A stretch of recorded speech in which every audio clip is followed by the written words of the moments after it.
நமஸ்காரம். உங்கள் கல்பனா ஸ்ரீகாந்த். பிப்ரவரி மாதம் மீன ராசி மற்றும் மீன லக்ன அன்பர்களுக்கு எப்படி இருக்கும் அப்படின்னு பார்க்க போகிறோம். மீனம்னாலே அழகுங்க. மீனத்தில் ஒருத்தர் நமக்கு நட்பாக கிடைச்சிட்டார்னா மனசார எல்லாமே எந்த மனோவலியையும் அவங்கக்கிட்ட சொல்லலாம். அவங்க ரொம்ப ஆறுதலாக இருப்பாங்க. அப்படின்றத விட நமக்காக வழிகளை தேர்ந்தெடுத்து நமக்கு அந்த வழியில் கூட்டிகிட்டு போவாங்க. மனசாறுதல் மட்டும் இல்லை, நிறைய விஷயங்கள் அவங்களே முன்னிருந்து நமக்காக செய்வாங்கன்னா அது மீனராசியை தவிர வேற யாருங்க? அப்படிப்பட்ட உங்களுக்கு இந்த மாதம் எப்படி இருக்குன்றதை நம்ம பார்க்க போகிறோம். ஸ்கிப் பண்ணாமல் கடைசி வரைக்கும் பாருங்கள். கொஞ்சம் எச்சரிக்கையாக இருக்க வேண்டிய காலம். அதுக்குண்டான பரிகாரங்கள் உங்களுக்கு கடைசியாக நான் சொல்கிறேன். ரொம்ப ரொம்ப கேர்ஃபுல்லாக இருக்கக்கூடிய நாட்களை பற்றியும் உங்களுக்கு கடைசியில் சொல்கிறேன். ஸோ ஸ்கிப் பண்ணாமல் கடைசி வரைக்கும் இந்த 10 நிமிஷம் உங்களுக்காகன்னு பாருங்கள். நம்ம சேனலுக்கு தான் ஃபஸ்ட் டைம் பார்க்குறீங்கன்னா சப்ஸ்கிரைப் பண்ணிக்கோங்க, பெல் பட்டனை ப்ரெஸ் பண்ணிக்கோங்க. ஓகே, மீனத்தில் தான் சுக்கிரன் உச்சம் பெறார். இது சூப்பர். ஆனால் அங்கே தான் ராகு இருக்குது. ஸோ இந்த இடத்துல நிறைய விஷயங்கள் நீங்கள் ஜஸ்ட் லைக் தட் நீங்கள் போயிட்டே இருக்கிறது தான் நல்லது. நிறைய ஆசைகள் தூண்டக்கூடிய மாதம். அந்த தூண்டுதலில் வலையில் நீங்கள் சிக்காமல் இருக்கணும். Go on the flow. அழகாக பண்ணுங்க, நிதானமாக பண்ணுங்க. ஆனால் நீங்கள் ஆசைப்படுங்க, ஆனால் அபிலாசைக்குள்ளே சிக்கிடாதீங்க. இப்போ எப்படின்னா, உங்களுக்கு ஒரு வண்டி வாங்கணும்னு ஆசையாகவே இருக்கும். அப்போது இப்போ நிறைய ஃபோன் கால் அது சம்மந்தமாகவே வரும். அந்த ஃபோன் கால் வரும்போது சரி போய் பார்க்கலாம் அப்படின்னு நீங்கள் போவீங்க. போகிறதெல்லாம் கரெக்டு. அங்கே போய் உங்களுக்கு என்ன வேணும், அதுக்கு உண்டான இஎம்ஐ கட்ட முடியுமா அப்படின்றதெல்லாம் பொறுமையாக நீங்கள் பார்த்து வாங்கணும். அப்போ அவங்க சொல்லுவாங்க, இந்த வேரியண்ட் இன்னும் நல்லாயிருக்கு, அந்த வேரியண்ட் இன்னும் நல்லாயிருக்கு. இவ்வளோதான் சார், நீங்கள் மாதத்தில் இன்னொரு 2000 ரூபா சேர்த்து கட்டினா போதும் சார் அப்படின்லாம் உங்களை பிரெயின் வாஷ் பண்ணுவாங்க. ஏன்னா அங்கே ராகு ஸ்பீட் எடுக்க வைக்கும். அதே மாதிரி உங்கள் கண்களை மறைச்சிடும். அப்புறம் கடைசியில் ஏண்டாப்பா வாங்கினோம் அப்படின்ற ஒரு பிரச்சனைக்குள்ளே நீங்கள் மாட்டிடுவீங்க. அதனால எதுலேயுமே நிதானமாக நீங்கள் அங்கே போங்க, எல்லாம் தெரிஞ்சுக்கோங்க. உடனே முடிவெடுக்காதீங்க, தள்ளி வச்சுட்டு அதுக்கப்புறம் வீட்டுக்கு வந்து கால்குலேட் பண்ணுங்க. இப்போ நீங்கள் 2 கிராம் ஸ்டெட்டு வாங்கலான்னு போகிறீங்க, அங்கே வந்து 4 கிராம். அதனால என்னங்க, நாங்களே பேங்க் லோனில் சாங்ஷன் பண்ணிவிடுவோம். நீங்கள் 2 கிராமுக்கு பணம் இருக்கு இல்லையா, மீது 2 கிராமுக்கு இஎம்ஐயில் நீங்கள் கட்டிடுங்கன்னு சொல்லுவாங்க.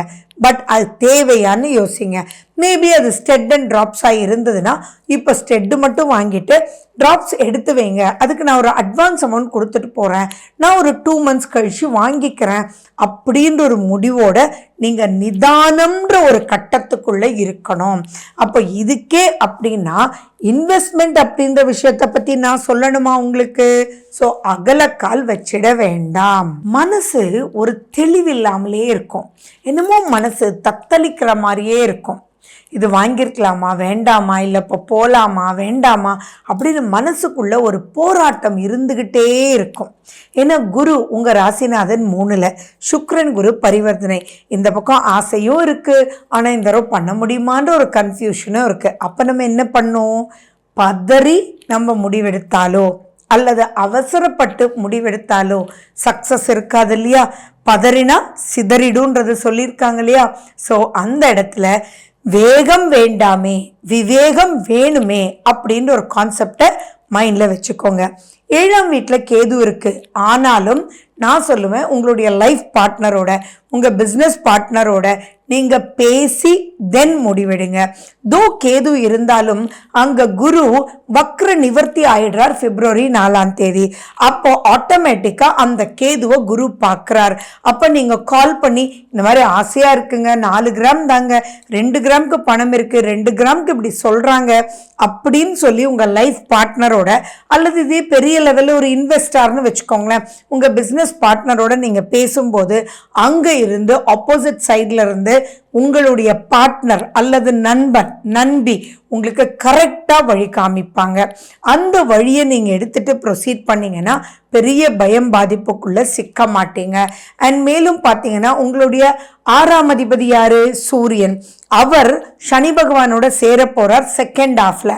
அப்போ அந்த இடத்துல இன்னும் கொஞ்சம் பதட்டமாக இருக்கும். அதாவது ஏதோ மாட்டிக்குவோமோ, ஏதோ செஞ்சுக்குவோமோ, ஏதோ ஆர்டர் வாங்கினது கரெக்டாக இல்லையா, நம்ம ரொம்ப கம்மியாக சொல்லிட்டோமா, இல்லை இன்னும் கொஞ்சம் வச்சு விற்றுருக்கலாமே, இப்படி வித்துட்டோமா அப்படின்னு ஒரே வார்த்தையில் சொல்லணும்னா தூக்கமின்மை தூக்கமின்மை தூக்கமின்மை. அந்த தூக்கத்தை மட்டும் தயவு செஞ்சு தொலைச்சிடாதீங்க. பொறுமையாக ஹேண்டில் பண்ணுங்க. ஹெல்த்தில் ரொம்ப காஷனாக இருங்க. அலர்ஜி வர்றதுக்கு நிறைய வாய்ப்பு இருக்குது. ரொம்ப சிந்திக்காதீங்க. இதெல்லாம் ஒரு ஷார்ட் டேர்ம் தான். லாங் டேர்ம் பிளான்ஸ் எல்லாம் நிறைய நல்லா இருக்குது. ஸோ இந்த மாதம் நீங்கள் ரொம்ப முக்கியமாக என்னென்னா இதில் சந்தோஷப்பட வேண்டிய விஷயங்கள் சிலதெல்லாம் இருக்குது. என்ன அப்படின்னு பார்த்தீங்கன்னா உங்களுக்கு கடன் அடைக்கக்கூடிய வாய்ப்புகள் இருக்கும். இதில் ஃப்ரெஷ்ஷாக இன்வெஸ்ட் பண்ணாதீங்க, ஃப்ரெஷ்ஷாக எதுவும் பண்ணாதீங்க, அகலக்கால் வைக்காதீங்க அப்படின்னு தான் சொல்லிட்டு இருக்கோமே ஒழிய, ஆனால் உங்களுடைய பழைய கடன்கள்லாம் அடையிறதுக்கு உண்டான வாய்ப்புகள் இருக்குது. நீங்கள் நகையெல்லாம் அடமானம் வச்சுருந்தீங்க அப்படின்னா அந்த நகை கடன் அடைக்கிறதுக்கு உண்டான ஒரு அற்புதமான ஒரு காலகட்டம் தான் இந்த பிப்ரவரி மாதம். இதில் ரொம்ப ரொம்ப முக்கியம் என்ன அப்படின்னு பார்த்தீங்கன்னா உங்களுடைய 4ஆம் வீட்டில் செவ்வாய். அந்த செவ்வாய் வக்ர நிவர்த்தி அடைகிறார் 14ஆம் தேதி. ஏதாவது சொத்து நீங்கள் விற்கணும் செய்யணும் அல்ல சொத்து ஏதாவது பிரச்சனையில் இருந்தது அப்படின்னா இந்த 14ஆம் தேதிக்கு அப்புறம் நீங்கள் முயற்சி எடுத்தீங்க அப்படின்னா ஆட்டோமேட்டிக்காக அது விற்கும்.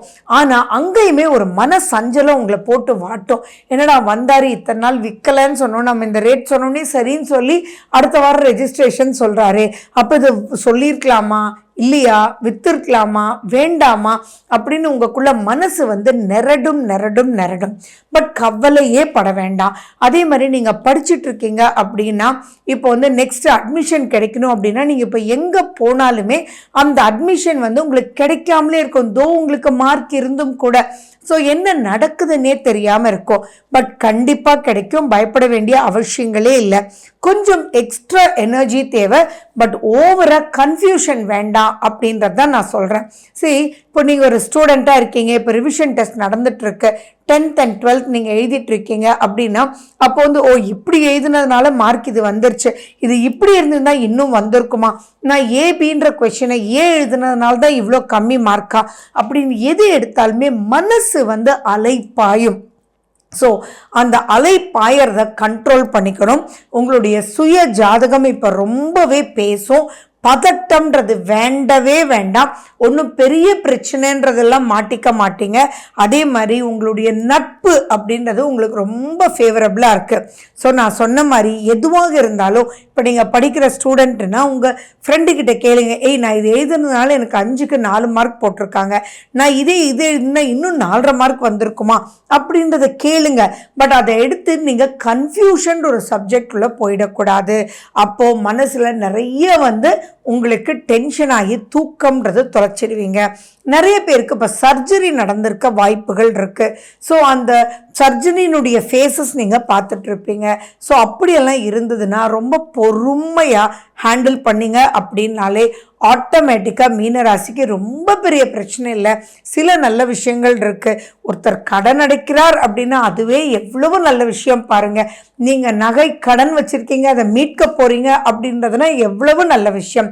ஸோ இப்போ நீங்கள் பண்ண வேண்டியதெல்லாம் பொறுமையாக இருங்க. Go on the flow. சிறுக சிறுக எல்லாம் அடைச்சிட்டு வந்துடுங்க. முதலீடுன்றதோ அல்லது பெரிய முயற்சிகளோ இப்போ கை கொடுக்காது. ஸோ இந்த விஷயத்துக்கு நீங்கள் பண்ண வேண்டியது எல்லாமே உங்களுடைய ராசிநாதன் குரு சுக்கிரனோட பரிவர்த்தனை எடுத்திருக்காரு. அதனால தான் இவ்வளவு பதட்டம். அப்போ நீங்கள் என்ன பண்ணணும், மஞ்சப்பொடியில் பால் மிளகு போட்டு, அதாவது பாலில் மஞ்சப்பொடி மிளகு போட்டு நீங்கள் டெய்லி நைட் குடிச்சிட்டு வரலாம். மஞ்சப்பொடி அதிகமாக யூஸ் பண்ணலாம். ஆவி பிடிங்க. அதே மாதிரி நீங்கள் குரு பகவானுடைய கோயிலுக்கு போயிட்டு வாங்க. ரொம்ப மனசு சரியில்லையா, ஒரு விளக்கேற்றி சிவனேன்னு அதுக்கு முன்னாடி உட்காருங்க. யாரோட வேணாலும் டிஸ்கஸ் பண்ணுங்க. அந்த சஜஷன்ஸ் நீங்கள் எடுத்துக்கும் போது கண்டிப்பாக சாந்தமாக பல விஷயங்கள் அச்சீவ் பண்ண முடியும். So wish you good luck. வாழ்க வளமுடன். நன்றி, வணக்கம்.